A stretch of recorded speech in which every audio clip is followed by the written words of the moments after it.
ساتھی کا شور و غل سنتے ہی الاؤ کے گرد بیٹھے افراد تلواریں سونت کر ان کی طرف لپکے۔ ان میں سے کچھ نے ہاتھ میں جلتی ہوئی لکڑیاں اٹھا رکھی تھیں۔ دیکھتے ہی دیکھتے انہوں نے ابدال غازی سمیت سب کو گھیر لیا۔ وہ تعداد میں ان سے 3 گنا یعنی 15 کے قریب تھے۔ حلابہ کو دیکھتے ہی انہیں یقین ہو گیا کہ یہی قیدی آج صبح چھاؤنی کے قید خانے سے فرار ہوئے ہیں۔ ان کے سالار نے کھڑک کر کہا، بہتر ہے تم لوگ ہتھیار ڈال دو، بچنے کی کوئی صورت نہیں۔ اشبا نے ترکی بترکی کہا، ہم تمہارے عقوبت خانے کی بھینٹ چڑھنے کے بجائے بہادری کی موت مرنا زیادہ پسند کرتے ہیں۔ سالار نے کہا، ہو سکتا ہے تمہاری سزا میں تخفیف ہو جائے۔ اشبا نے ہلکا سا کہا لگایا، کتے کا کام کاٹنا اور سانپ کا کام صرف ڈسنا ہوتا ہے۔ ہمیں کتوں اور سانپوں کے سر کچلنا سکھایا گیا ہے، ان کی باتیں سننا نہیں۔ اشبا کی دیدہ دلیری نے سرخ پوشوں کو شعلہ جوالا بنا دیا۔ لو پھر سنبھلو۔ ان کے سالار نے للکار کر کہا۔ یکا یک گھیرا تنگ ہوا اور سرخ پوشوں نے حملہ کر دیا۔ اشبا نے نعرہ لگا کر جوابی حملہ کیا۔ اویس، یحییٰ اور حلابہ نے بھی اس کی تقلید کی۔ ابدال غازی نے سرخ پوشوں کو دیکھتے ہی چہرہ پگڑی میں چھپا لیا تھا، وہ بھی اس لڑائی میں شامل ہو گیا۔ لڑائی کا شور بلند ہوا تو کہیں سے قریب 8-10 سرخ پوش اور پہنچ گئے۔ گھمسان کی لڑائی ہوئی۔ اشبا کی تلوار موت بن کر لپکی۔ یحییٰ اور اویس نے بھی دل کھول کر داد شجاعت دی، لیکن حلابہ کا تو انداز ہی کچھ اور تھا۔ اشبا نے زندگی میں پہلی بار اسے اتنی خود فراموشی اور بے جگری سے لڑتے دیکھا تھا۔ اشبا اور یحییٰ وغیرہ کی طرح اس کے جسم پر بھی زرہ نہیں تھی، ڈھال بھی ندارت تھی، مگر وہ ہر خطرے سے بے نیاز مردانہ وار تلوار چلا رہی تھی۔ اشبا کی نگاہوں کے سامنے اس نے 2 سرخ پوشوں کو موت کے گھاٹ اتارا اور 2-3 کو شدید گھائل کیا۔ اس دوران ابدال غازی کے وہ 5 گھڑ سوار ملازمین بھی پہنچ گئے جو عقب میں آ رہے تھے۔ ان کے لڑائی میں شریک ہوتے ہی سرخ پوشوں کے پاؤں اکھڑے اور وہ 6 لاشیں چھوڑ کر بھاگ کھڑے ہوئے۔ یحییٰ نے ان کا تعاقب کرنا چاہا، مگر ابدال غازی نے فوراً روک دیا۔ بولا، ہمارے لیے فوراً کسی محفوظ مقام پر پہنچنا ضروری ہے۔ یہ لوگ اپنے ساتھیوں تک پہنچ گئے تو ہم چاروں طرف سے گھر جائیں گے۔ انہوں نے ملازمین کو ایک دوسری سمت بھیج دیا اور خود گھنے درختوں میں راستہ بناتے تیزی سے حویلی کی طرف بڑھنے لگے۔ یہ ایک ذی شان حویلی تھی۔ ابدال غازی حویلی کے عقبی دروازے سے اندر داخل ہوا اور ایک چور راستے سے ہوتا ہوا دوسری منزل پر آ گیا۔ اشبا اور اس کے ساتھی بھی ہمراہ تھے۔ در حقیقت ابدال غازی نہیں چاہتا تھا کہ حویلی کے خادمین کو مہمانوں کی آمد کا علم ہو۔ اس نے انہیں دوسری منزل کے 3 اندرونی کمروں میں ٹھہرا دیا۔ یہ کمرے ہر قسم کی سہولتوں سے آراستہ تھے۔ 4 قابل بھروسہ خادم ان کی خدمت پر مامور کر دیے گئے اور حویلی کے اس حصے کو باقی عمارت سے جدا کرنے کے لیے زینوں کے دروازے بند کر دیے گئے۔ رات بے قراری میں گزری۔ صبح ان چاروں نے نہا دھو کر لباس تبدیل کیے۔ ان کے ملبوسات کا انتظام بھی ابدال غازی نے کیا تھا۔ عمدہ ناشتے اور زخموں پر مرہم پٹی کے بعد وہ کچھ سکون محسوس کرنے لگے۔ اشبا کو سب سے زیادہ فکر مندی اپنے ساتھیوں کی تھی۔ قید خانے میں ان کے ساتھ نہ جانے کیا سلوک ہونے والا تھا۔ اس کے علاوہ اشبا کو اپنے سامان کی بھی فکر تھی۔ اگر اس سامان کی تلاشی لی جاتی تو وہ ساری اشیاء برآمد ہو جاتی جو عرب سے اپنے ساتھ لے کر آیا تھا، اور ان میں وہ چوبی ڈبہ بھی شامل تھا جس کے بارے میں اس کے والد کی ہدایت تھی کہ اسے ایک خاص موقع پر کھولا جائے۔ اگر یہ پرماتما کے آدمیوں کو معلوم ہو جاتا کہ اشبا عثمان بن ثقیل کا بیٹا ہے تو حالات اور زیادہ خراب ہو سکتے تھے۔ اشبا دل ہی دل میں دعا کرنے لگا کہ چھاؤنی کے مال خانے میں اس کا مال سرخ پوشوں کی دست برد سے محفوظ رہے۔ یحییٰ کی آواز سن کر اشبا اپنے خیالات سے چونک گیا۔ اس نے کہا، اشبا، اب کیا خیال ہے؟ ہمیں اپنے دستے کو بچانے کے لیے کیا کرنا چاہیے؟ اشبا نے کہا، جناب، انتظار کے سوا اور کیا کیا جا سکتا ہے؟ جیسا کہ ہمارے میزبان نے بتایا ہے، ہماری تلاش سرگرمی سے جاری ہے۔ اس وقت ہماری کوئی بھی کارروائی خطرناک ہوگی۔ یحییٰ نے کہا، تلاش کی سرگرمی ماند پڑ گئی تو پھر کیا کریں گے؟ پھر کسی طرح واپسی کا سوچیں گے۔ ساتھیوں کی رہائی کے لیے ہمارے پاس قوت کا ہونا ضروری ہے اور اس کے لیے ہمیں اسلامی لشکر تک پہنچنا ہوگا۔ یحییٰ بولا، ہو سکتا ہے کہ ہماری روپوشی سے پریشان ہو کر محترم محمد بن قاسم کوئی دستہ ہماری تلاش میں بھیج دیں۔ اشبا نے کہا، جناب، ایسا بعید از امکان تو نہیں مگر خاصا مشکل ہے۔ اگر ہمارے پاس راستے کا نقشہ نہ ہوتا تو ہم بھی اس علاقے میں داخل نہ ہو سکتے۔ یحییٰ نے ایک گہری سانس لی۔ اب تو محترم زہار یعنی سنہری شاہین ہی کی طرف سے کچھ امید ہے۔ اشبا نے سر ہلا کر یحییٰ کی تائید کی۔ یہ گفتگو ہو ہی رہی تھی کہ اویس تیز قدموں سے اندر آیا۔ اس کی گول آنکھوں میں حیرت تھی اور چہرے سے خوف چھلک رہا تھا۔ کیا بات ہے؟ سردار یحییٰ نے پوچھا۔ اویس نے تھوک نگلا۔ جناب، میں نے ابھی ایک ناقابل یقین منظر دیکھا ہے۔ ایک ایک زندہ عورت جو پتھر کی ہے، بستر پر پڑی ہے۔ کیا کہہ رہے ہو؟ یحییٰ درستگی سے بولا۔ آئیے آپ میرے ساتھ، میں آپ کو دکھاتا ہوں۔ اشبا اور یحییٰ اس کے ساتھ چل دیے۔ حلابہ بھی آہستگی سے پیچھے آئی۔ درمیانی کمرے سے گزر کر وہ ایک غلام گردش میں پہنچے۔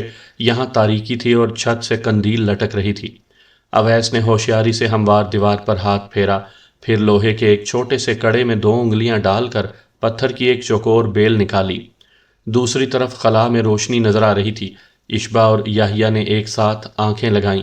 منظر ایک آرام دہ اور نفیس خوابگاہ کا تھا۔ سونے چاندی کے منقش پایوں والی ایک خوبصورت مسہری پر ایک جسم پڑا تھا۔ یہ ایک عورت تھی۔ چہرہ بالکل سفید تھا۔ بغور دیکھنے پر معلوم ہوا کہ یہ عورت نہیں بلکہ پتھر یا چونے کی مورت ہے۔ اس کی آنکھوں میں سرما، ہونٹوں پر سرخی اور گلے میں زیور تھا۔ لباس بھی بیش قیمت تھا۔ سرہانے ایک منقش تپائی پر تازہ گلدستہ پڑا تھا۔ ایک خادمہ مؤدب بیٹھی اس بے جان پتلی کو پنکھا جھل رہی تھی۔ پتلی کے سینے تک سفید چادر کھینچی ہوئی تھی۔ شمعدانوں کی روشنی میں یہ منظر بڑا پراسرار لگ رہا تھا۔ اشبا، حلابہ اور یحییٰ نے باری باری اندر جھانکا، پھر دیوار کو برابر کر کے واپس آ گئے۔ اشبا نے سوچا شام کو ابدال غازی سے اس پر اسراریت کے بارے میں پوچھے گا، مگر شام کو غازی آیا تو سخت پریشان لگ رہا تھا۔ اس نے کہا، بستی کے طول اور عرض میں زبردست پکڑ دھکڑ ہو رہی ہے۔ پرماتما کے حکم پر رائے منوہر چند نے آپ چاروں کو ہر قیمت پر گرفتار کرنے کا حکم دیا ہے۔ آپ پر جو الزامات لگائے گئے ہیں ان میں چھاؤنی کی قید میں جلاد کی ہلاکت، ایک مہمان پروہت کا سرِ بازار قتل اور سرخ پوشوں کی مسلح مزاحمت شامل ہے۔ ان میں سے ہر جرم پر کم از کم سزا اذیت ناک موت ہے۔ خدا آپ کو پرماتما کے شر سے محفوظ رکھے۔ میں نہیں چاہتا کہ آپ اپنے کمروں سے قدم بھی باہر نکالیں۔ میں نے آج کچھ خادموں کو فارغ کر دیا ہے تاکہ راز کے افشا ہونے کا امکان کم سے کم رہے۔ اس وقت بستی کے سردار منوہر چند نے کچھ لوگوں کو مشورے کے لیے بلایا ہے۔ ان میں میرا نام بھی شامل ہے۔ در حقیقت یہ مشورہ نہیں بلکہ مشکوک لوگوں سے پوچھ گچھ کا بہانہ ہے۔ اللہ کرے آزمائش کی یہ گھڑی عافیت سے گزر جائے۔ پھر ابدال غازی انہیں کچھ ہدایات دے کر تیز قدموں سے واپس چلا گیا۔ عشاء کا وقت شروع ہو چکا تھا۔ اشبا نے کمرے میں رکھی ہوئی رام کرشن کی مورتیں ایک طرف ہٹائی اور یحییٰ کی امامت میں باجماعت نماز ادا کی۔ انہیں کچھ سمجھ میں نہیں آ رہا تھا۔ ابدال غازی مسلمان تھا اور اپنا مذہب چھپاتا بھی نہیں تھا، پھر اس کے گھر جا بجا دیوی دیوتاؤں کی مورتیاں اور تصاویر کیوں نظر آ رہی تھیں؟ نماز کی ادائیگی کے بعد وہ 2 راتوں کے تھکے ماندے سونے کے لیے لیٹ گئے۔ نیند ابھی بھی اشبا کی آنکھوں سے کوسوں دور تھی۔ اس کا ذہن مستقبل کے اندیکھے روز و شب میں بھٹک رہا تھا۔ حالات نے انہیں اچانک کہاں سے کہاں لا پھینکا تھا۔ پھر اس کا دھیان آشا کی طرف چلا گیا۔ وہ نئی نویلی دلہن کیا سوچ رہی ہوگی؟ اشبا کی گمشدگی اس کے لیے نہایت صبر آزما ہوگی۔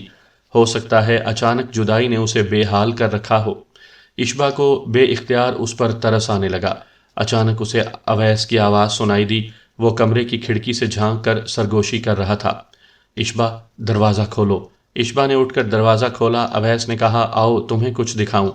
اشبا نے کہا، لگتا ہے تم نے پھر سوراخ سے تانک جھانک کی ہے۔ اویس نے اقرار میں سر ہلایا۔ اشبا بولا، تم اچھے مہمان ثابت نہیں ہوئے۔ اویس بولا، لیکن اچھا سراغ رساں ضرور ثابت ہو رہا ہوں۔ اشبا اس کے ساتھ چل دیا۔ وہ غلام گردش میں پہنچے تو چیخ و پکار کی مدھم آوازیں سنائی دیں۔ شاید انہی آوازوں نے اویس کو دوبارہ پتھریلی سل ہٹانے پر مجبور کیا تھا۔ وہ ہٹی ہوئی سل کے پاس پہنچے اور اویس نے اسے بے آواز کھینچ لیا۔ چیخ و پکار کی صدا ایک دم تیز ہو گئی۔ اشبا نے خلا میں جھانکا اور ایک حیرت ناک منظر دیکھا۔ ایک انتہائی خوبصورت نوجوان جس نے قیمتی لباس پہن رکھا تھا، زمین پر لوٹ رہا تھا اور تڑپ رہا تھا۔ کبھی کبھی وہ وحشت کی فراوانی میں مسہری کے پایوں سے سر ٹکرانے لگتا۔ کچھ دیر رونے اور تڑپنے کے بعد وہ اچانک پرسکون ہو گیا۔ اس نے تپائی سے ایک مشروب اٹھا کر پیا، اپنے آنسو پونچھے، لباس درست کیا اور مسہری پر دراز نازنین پتلی کا سفید ہاتھ تھام کر بیٹھ گیا۔ مجھے معاف کر چندا، میں اپنے بس میں نہیں رہتا، دل پھٹنے لگتا ہے تو میری مجبوری سمجھتی ہے نا تو؟ اویس اور اشبا نے حیرانی سے دیکھا کہ خوبرو نوجوان مسلسل پتلی سے محو گفتگو ہے، کبھی خود ہی مسکرانے لگتا، کبھی دل گرفتہ ہو جاتا، کبھی کوئی لطیف بات کہتا، کبھی کوئی شعر پڑھتا۔ پھر وہ اٹھا، گیلے کپڑے سے احتیاط کے ساتھ پتلی کا منہ صاف کیا، اس کے پاؤں صاف کیے اور اسے پھل کھلانے لگا۔ پھل کا ٹکڑا اس کے ہونٹوں سے چھواتا، پھر دوبارہ تھالی میں رکھ دیتا۔ کچھ دیر بعد اس نے سفید چادر پتلی کے سر تک کھینچی اور شمعدان بجھا کر باہر نکل آیا۔ اگلے روز ابدال غازی آیا تو اشبا نے سب سے پہلے اس نوجوان کی بابت پوچھا۔ اس نے کہا، محترم میزبان، کل رات ہمیں غلام گردش کی جانب سے آہ و بکا کی آوازیں آتی رہیں، دل سخت پریشان ہوا۔ ابدال غازی کے لیے یہ اشارہ کافی ثابت ہوا۔ اس نے اپنے سرخ و سفید چہرے کو ہاتھ سے رگڑا اور ایک سرد آہ کھینچ کر بولا، بیٹا اشبا، وہ ایک بد نصیب نوجوان کی آہوزاری تھی۔ وہ میرا سگا بھتیجا ہے، اس پر بے حد ظلم ہوا ہے۔ اشبا سوالیہ نظروں سے ابدال غازی کا چہرہ دیکھنے لگا۔ ابدال غازی کی آنکھوں میں ایک نفرت انگیز تاثر ابھرا۔ وہ بات کو آگے بڑھاتے ہوئے بولا، یہ سب پرماتما کے ظلم و ستم کا شاخ سانہ ہے۔ اس نے صرف ایک میرے بھتیجے کی زندگی برباد نہیں کی، سینکڑوں لوگ اس ریاست میں اس کے قہر کا شکار ہیں اور ہوتے رہے ہیں۔ میرا یہ بھتیجا جو آج دیوانوں کی طرح جی رہا ہے، ریاست کا سب سے خوبرو اور عقل مند نوجوان تھا۔ لوگ اس کی دولت اور خوشحالی پر رشک کرتے تھے، مگر پھر اس کی زندگی پر پرماتما کا منحوس سایہ پڑا۔ میرا بھتیجا، جس کا نام مانک وجے ہے، ایک مسلمان لڑکی سے محبت کرتا تھا۔ وہ لڑکی بھی اسے چاہتی تھی، چاند اور سورج کی جوڑی تھی، مگر ایک روز اس جوڑی کا چاند گرہن کی زد میں آ گیا۔ قدیم رسم کے مطابق ہر سال دیوالی کے مہینے میں پرماتما کے ہرکارے بستیوں میں نکلتے ہیں اور خوبصورت دوشیزاؤں کو پرماتما کی سیوا کے لیے چنتے ہیں۔ ان لڑکیوں کو بناؤ سنگھار کر کے سرخ ڈولیوں میں بٹھا کر پرماتما کے پراسرار محل میں پہنچا دیا جاتا ہے۔ ان لڑکیوں میں سے 12 موزوں ترین لڑکیاں انتخاب کر کے باقی کو واپس بھیج دیا جاتا ہے۔ لڑکیوں کی ڈولیاں واپس آتی ہیں تو ان میں سے کچھ کے اندر چونے اور پتھر کی مورتیاں ہوتی ہیں۔ یہ وہی لڑکیاں ہوتی ہیں جنہیں محل میں رکھ لیا جاتا ہے۔ پرماتما کے ہرکارے بتاتے ہیں، ان لڑکیوں کی آتمائیں کبھی فنا نہ ہونے والے جسموں میں چلی گئی ہیں تاکہ عرصے تک پرماتما کی خدمت کر سکیں۔ ان مورتیوں کو احترام کے ساتھ دفن کر دیا جاتا ہے۔ ایسی لڑکیوں کے والدین کو قابل عزت سمجھا جاتا ہے اور عالم باشندے بھی ان کو خوش قسمت تصور کرتے ہیں۔ میرے مانک کے ساتھ بھی یہی ہوا۔ وہ جس لڑکی سے پیار کرتا تھا اس کا نام چندا تھا۔ اس کا باپ مر چکا تھا اور وہ اپنی ماں کے ساتھ رہتی تھی۔ یہ لوگ پوشیدہ طور پر مسلمان تھے، لہٰذا اس سال چناؤ کا دن آیا تو چندا کی والدہ نے بیٹی کو گھر سے نہیں نکالا، جبکہ ریاستی قانون کے مطابق ہر جوان ہونے والی لڑکی کو چناؤ کے روز اپنے گھر سے باہر کھڑا ہونا پڑتا ہے۔ ویسے تو بعض بااثر ہندو بھی اس ریاستی قانون کی خلاف ورزی کرتے ہیں، لیکن یہ معاملہ مسلمان کا تھا، لہٰذا اسے اچھالا گیا۔ کسی نے شکایت کر دی۔ اگلے روز پرماتما کے آدمی آئے اور ماں بیٹی کو زبردستی ساتھ لے گئے۔ مانک کو معلوم ہوا تو صدمے سے بے حال ہو گیا۔ اس نے ایک عرض داشت لکھ کر بستی کے سردار تک پہنچائی۔ بستی کے سردار منوہر چند نے، جو مانک کا واقف کار بھی تھا، جواب دیا، لڑکی اب چونکہ محل میں پہنچ چکی ہے، اس لیے اب کچھ نہیں ہو سکتا۔ صرف پرارتھنا کی جا سکتی ہے کہ وہ پرماتما کی نظر میں جگہ نہ پا سکے۔ کئی اعلیٰ سرداروں سے بھی مانک کے مراسم تھے، لیکن کوئی کچھ نہ کر سکا اور وہی ہوا جس کا خطرہ تھا۔ دیوالی سے 2 روز پہلے محل سے ڈولیاں واپس آئیں تو چندا کی جگہ اس میں بے جان مورتی تھی۔ مانک غش کھا کر گر پڑا۔ کئی روز اس پر غشی کے دورے پڑتے رہے۔ جب کچھ ہوش میں آیا تو ایک روز چپکے سے مرگھٹ پہنچا اور چندا کی دفن شدہ مورتی زمین سے اکھاڑ لایا۔ اس وقت سے اس نے وہ مورتی بڑے احترام سے خوابگاہ میں سجا رکھی ہے، اس کی دیکھ بھال کرتا ہے، تنہائی میں اس سے باتیں کرتا ہے اور کبھی شدت غم سے بے حال ہو کر پچھاڑیں کھانے لگتا ہے۔ 2 مہینے پہلے بیٹے کے غم میں اس کا باپ بھی چل بسا ہے۔ یہ والدین کا اکلوتا بیٹا ہے۔ اب ان زمینوں اور حویلی کو سنبھالنے والا اور کوئی نہیں۔ اپنے بھائی کی وصیت کے مطابق میں اس کی دیکھ بھال کے لیے یہیں آ گیا ہوں۔ زمین کی ایک فصل تو ماری گئی ہے، اب دوسری فصل کی تیاری کر رہا ہوں۔ فصل نہ ہوگی تو منوہر چند ہمارا رہا سہا خون بھی نچوڑ لے گا۔ اشبا حیرت سے یہ کہانی سن رہا تھا۔ ابدال غازی اپنی بات ختم کر چکا تو اشبا نے کہا، محترم، ایک بات سمجھ میں نہیں آتی، آپ مسلمان ہیں اور آپ کا بھتیجا ہندو؟ ابدال غازی نے جواب دیا، یہ صورتحال اس ریاست میں کئی جگہ موجود ہے۔ میں اپنے خاندان میں واحد مسلمان ہوں اور یہ سعادت مجھے 18 برس پہلے حاصل ہوئی تھی۔ اس وقت میں قریباً گوشہ نشینی کی زندگی گزار رہا تھا، مگر اب مرحوم بھائی کی اولاد کی خاطر پھر سرگرم زندگی گزارنے پر مجبور ہوں۔ ابدال غازی کے جانے کے بعد اشبا نے ساتھیوں کو مختصراً اس گفتگو سے آگاہ کیا۔ حلابہ، یحییٰ اور اویس کی آنکھوں میں بھی نوجوان کے لیے ہمدردی کے جذبات نظر آنے لگے۔ اگلے روز دوپہر کے وقت نوجوان مانک سے ان کی ملاقات ہوئی۔ وہ سب خاموشی سے بیٹھے ابدال غازی کا انتظار کر رہے تھے۔ اویس خلا میں نگاہیں جمائے کوئی گمشدہ مصرع ڈھونڈ رہا تھا۔ حلابہ حسب معمول اپنی سندھی خادمہ سے مقامی زبان بولنے کی کوشش کر رہی تھی۔ یحییٰ بن سفیان کھڑکی کے باہر جھانک رہا تھا۔ شاید اس کا خیال تھا کہ ابھی کہیں سے سنہری شاہین آئے گا اور انہیں اس مشکل صورتحال سے بچا لے جائے گا۔ دفعتاً مانک دھیمے قدموں سے چلتا اندر آیا۔ اس وقت وہ ایک ہوش مند اور سلجھا ہوا شخص نظر آ رہا تھا۔ آنکھوں میں ذہانت کی چمک اور ہونٹوں پر دل آویز مسکراہٹ تھی۔ اس نے مخصوص انداز میں ہاتھ جوڑ کر چاروں کو نمستے کیا اور بولا، چچا جان ایک ضروری کام کی وجہ سے آج نہیں آ سکیں گے۔ انہوں نے کہا ہے کہ کوئی ضرورت ہو تو بے تکلفی سے بتا دیں۔ مانک ان کے پاس بیٹھ کر باتیں کرنے لگا۔ جب باتوں میں پرماتما کا ذکر آیا تو اس کی آنکھوں میں نفرت بھڑک اٹھی۔ چہرہ جذبات سے سرخ ہو گیا۔ تلخ لہجے میں بولا، کاش ہم لوگ متحد ہو سکتے۔ ہماری سب سے بڑی کمزوری یہ ہے کہ ہم بکھرے ہوئے ہیں، اور پرماتما کی سب سے بڑی طاقت یہ ہے کہ وہ منظم ہے۔ اگر ہم اپنی کمزوری پر قابو پا لیں تو ایک دن پرماتما اور اس کے حواریوں کے چیتھڑے اڑا سکتے ہیں۔ اشبا نے کہا، مانک، میرا خیال ہے کہ اس معاملے میں جوش سے زیادہ ہوش اور رازداری کی ضرورت ہے۔ مانک نے کہا، کاش ہمیں کوئی رہنما مل جاتا، یا وہ شخص ہی واپس آ جاتا جس نے 20 برس پہلے پرماتما کے خلاف پہلی آواز بلند کی تھی۔ ریاست کے طول و عرض میں آج بھی اس کا انتظار ہو رہا ہے۔ اشبا نے کہا، آپ لوگ خود پر بھروسہ کریں، کمر باندھ کر چل نکلیں گے تو اوپر والا بھی مدد کرے گا۔ بڑی بات ہے کہ پھر وہ شخص بھی آ جائے جس کے آپ منتظر ہیں۔ مانک نے کہا، محترم، اپنے طور پر ہم بہت کچھ کر رہے ہیں، لیکن پرماتما کی طلسمی قوتوں نے ہر ذہن کو خوف کے جال میں جکڑ رکھا ہے۔ کافی دیر گفتگو ہوتی رہی، پھر مانک کل ناشتے پر ملنے کا وعدہ کر کے چلا گیا۔ اگلے روز ایک عجیب واقعہ رونما ہوا۔ اشبا صبح کی نماز کے لیے اٹھا۔ نماز سے فارغ ہو کر اس نے ادھر ادھر دیکھا۔ حلابہ نظر نہیں آ رہی تھی۔ کسی دم سورج کی پہلی کرن افق نیلگوں پر طلوع ہونے والی تھی۔ وہ اس کے کمرے کے دروازے پر پہنچا اور ہولے سے دستک دی۔ 3-4 دستکوں کے بعد اس نے دروازہ کھولا تو وہ کھل گیا۔ حلابہ کمرے میں موجود نہیں تھی۔ وہ ارد گرد کہیں بھی نہیں تھی۔ حلابہ علل صبح حویلی سے نکل آئی تھی۔ اس نے جسم کے گرد ایک پھولدار چادر لپیٹ رکھی تھی اور اس حلیے میں وہ ایک مقامی عورت دکھائی دیتی تھی۔ اس کے پاس تھوڑی سی نقدی اور ایک خنجر کے سوا اور کچھ نہیں تھا۔ اجالے نے ابھی اندھیرے کا سینہ چاک نہیں کیا تھا۔ وہ تیز قدموں سے ایک اونچی عمارت کی طرف بڑھتی رہی۔ اس عمارت کے اوپر سونے کے خول والا قبا تھا اور جھنڈا لہرا رہا تھا۔ حلابہ نے کل شام ہی معلوم کر لیا تھا کہ یہ اس بستی کا بڑا مندر ہے اور یہاں سے کل صبح ایک قافلہ روانہ ہو کر دوارے جائے گا۔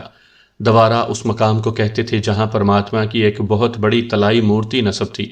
عقیدت مند یہاں پوجا پاٹ کرتے تھے اور کبھی کبھی پرماتما انہیں درشن بھی دیتا تھا، لیکن یہ درشن صرف آواز کی حد تک ہوتا تھا۔ پرماتما کی آواز اس کی طلائی مورتی میں سے پھوٹتی تھی اور چاروں طرف پھیل جاتی تھی۔ پرماتما بنفس نفیس سال میں صرف ایک مرتبہ اپنی پرجا کے سامنے آتا تھا۔ حلابہ مندر پہنچی۔ وہاں پہلے سے ایک ہجوم موجود تھا۔ رنگ برنگے کپڑے پہنے عورتیں، مرد اور بچے جے ماتا کی پکار رہے تھے۔ پھر ڈھول تاشوں کے ساتھ یہ قافلہ یاترا کے لیے دوارے روانہ ہوا۔ راستے میں چھوٹی موٹی مزید ٹولیاں بھی شامل ہوتی گئیں۔ کوئی 6 کوس کا فاصلہ شام تک طے ہو سکا۔ حلابہ اس جلوس میں خاموشی سے محو سفر تھی۔ اس نے طویل گھونگھٹ نکال رکھا تھا اور کلائیوں پر مقامی انداز کے دھاتی کڑے جھول رہے تھے۔ اس کی کوشش تھی کہ مردوں کے درمیان سفر کرے۔ باتونی عورتوں سے بچنے کا یہ واحد طریقہ تھا۔ پھر بھی 1-2 عورتوں نے اس سے بات چیت کا آغاز کرنا چاہا تھا، مگر اس نے ہاتھ کے اشارے سے اپنا گونگا پن ظاہر کر کے جان چھڑا لی تھی۔ شام گئے یہ قافلہ دوارے پہنچا۔ دوارہ ایک وسیع و عریض پتھریلی عمارت کا نام تھا۔ سنگ مرمر کے شفاف فرش، محرابیں اور طلائی قندیلیں، اس کے علاوہ تماکاری سے مزین بے شمار ستون تھے جن کے ساتھ دور دراز کے یاتریوں نے اپنا سامان لٹکا رکھا تھا۔ پرماتما کی مورتی ایک شفاف چبوترے کے اوپر تھی۔ چبوترے کے چاروں جانب سیڑھیاں تھیں اور لوگ یہاں سجدہ ریز ہوتے تھے۔ ایک بہت بڑی قندیل مورتی کے عین سر پر جگمگا رہی تھی۔ یہ مورتی زمین سے کوئی 10 گز بلند تھی۔